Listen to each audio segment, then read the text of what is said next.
Welcome back to the Highlander Summer Series. We're talking men's basketball. I'm Matt Provence, and a great guest with us here today. That is a senior, to-be senior forward, San Antonio Brinson. Greetings from up here in the Northeast. How are things down in Georgia? Things are actually getting rough down here, but, I'm staying out the way, staying in the gym, getting ready for this upcoming season, getting ready to take over in this America East Conference. It's funny. I've talked to pretty much all your teammates now as we've done this summer series, and I have to think that with all that's going on, the mental process for a guy entering his senior final year, all the hope and expectations is a little bit different maybe than someone who's a freshman, sophomore, even a junior. What's been the biggest mental hurdle for you to get over during this time that we've been experiencing? Just hearing different talks, hearing different things on, is the season going to start on time, or when is it going to start, or how long is it going to be prolonged? Will they take the season and give it back? Just different things you hear. So the biggest thing mentally is just kind of looking at things on the bright side and trying to stay positive. Yeah, and since you've been there for 3 years already, 3 summer camps with workouts and preseasons, etc., what is missed the most? You're a guy with experience. What's missed the most from building a team by not being in Newark right now? Well, right now, from the past years being in Newark right now, we just gained a little bit of chemistry. Like the chemistry would already begin. We'll have that bond. We'll have known each other and got to know each other with the newcomers coming in and got a feel for each other on the court with the pickups and the practices. So that is the biggest element missed right now. It's just like the chemistry we would have by now. Yeah, and you're adding some key pieces, a couple transfers, a couple key young players. But for you, this is the last ride. And I know we're going to get into talking about the America East and obviously the expectations that you may have set for yourself. But as you head into the senior year, we've seen the upside. We've seen the 37-point game. We've seen the double-doubles, the rebounds, the defense at times as well. What for you is the key to getting into a consistent mode and being the guy that you are taking over as a senior? The key to me just being consistent is just to do it. It's really simple. It's just coming out every night with that same fire as the 37 game or the double games or the games I performed at my highest. Just coming out every night with that consistent fire and passion to win. And with this team we got this year, I feel like everyone's going to bring that this year, and we're going to bring it out of each other this year, especially with me, Zach being the senior captains and we playing at our top levels is just going to bring along everyone else. So I believe with that'll just bring out the consistency in me and the consistency in the team. Yeah, and you mentioned the fact that you have been working out. So along with the consistency, what's the first thing and the most important thing you circle before your gym workout that you want to work on when you're out on the court practicing? That's kind of the thing I work on with my workouts is being consistent with my workouts, is working hard on every play of my workouts. It's easy to get tired and slow down the pace, but now I want to keep the pace the same thing. So my biggest thing I've been working on is just my conditioning and performing that, working hard the whole time and not taking no plays off.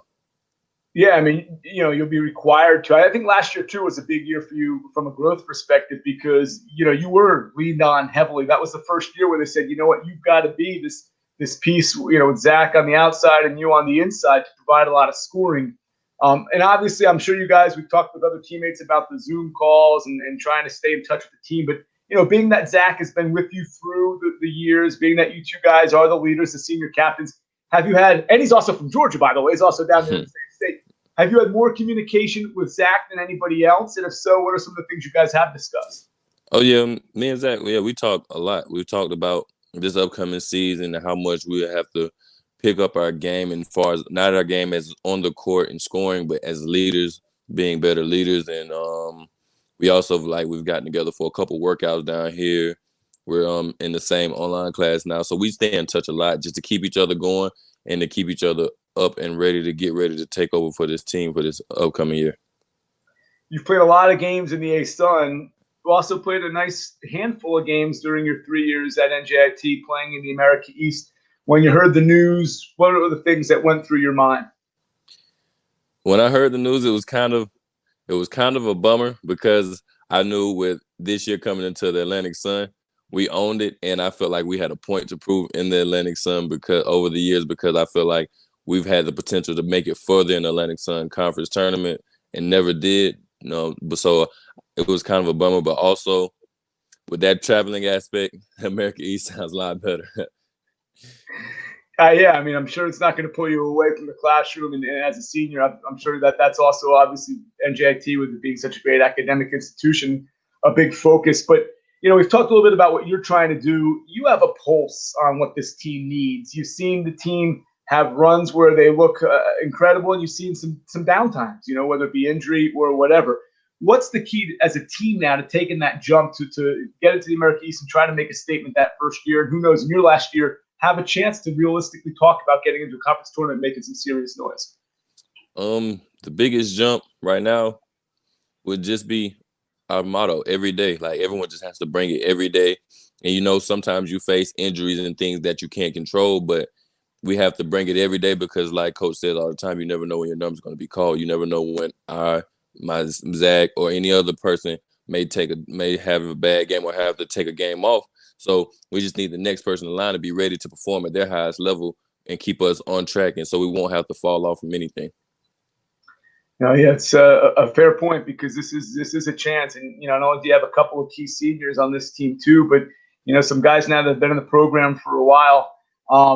What other communication have you had, and what are some things that you feel that your teammates are doing that inspire you to be your best? I've just been in touch with a couple of new guys, younger guys like Demir. But I just stay in touch just to let them know like how things are going on down here, making sure everything is okay up there, and just let them know that I'm ready to get back in the gym and get back on campus with them. Yeah, that might be the answer to my next question, but hearing you talk, I want to know, what does being a co-captain mean for you? It just means a different level of responsibility. It just means I'm counting on more than others, and that a lot of, just as much as weight put on coach, it's also put on myself if we're winning, and also if we're losing. So I'm ready for that responsibility. I gotta think you're really excited to get back to Newark and get rolling with everything. That's what's driving you right now? I mean, how important is it for you to get up there and get some kind of semblance of normalcy? It's real big right now, because coming from where I come from, you know what I'm saying, I relied on like housing in Newark and things like that. So I'm really kind of ready to get back, because I'm not really the type of guy that likes to stay at home all day and be in the house or be around the house all day. So being away from home is a big thing for me. So I know you have a colorful personality. You're a guy that has definitely made a niche amongst his teammates. But I want to know, when you're stuck in the house in Georgia during COVID and you just can't get to that gym or practice a little bit more or work out, whatever, what are you doing to occupy your time? Probably on a video game, man. I'm on a video game, spending time with my siblings, like just things I probably couldn't do while I'm in Newark. So I try to take advantage of those things. So yeah, I spend a lot of time with my sister, my brother, my cousins, like playing Uno and things like that. Just something I had, like something involving video games or some type of game. Like, what game are you unstoppable at, or what do you feel is the game that you could beat any of your teammates in if you were challenged right now? 2K. Oh yeah, who's your go-to team? 2K. My go-to team would probably be the Bucks. Giannis is just he's too unstoppable on that game.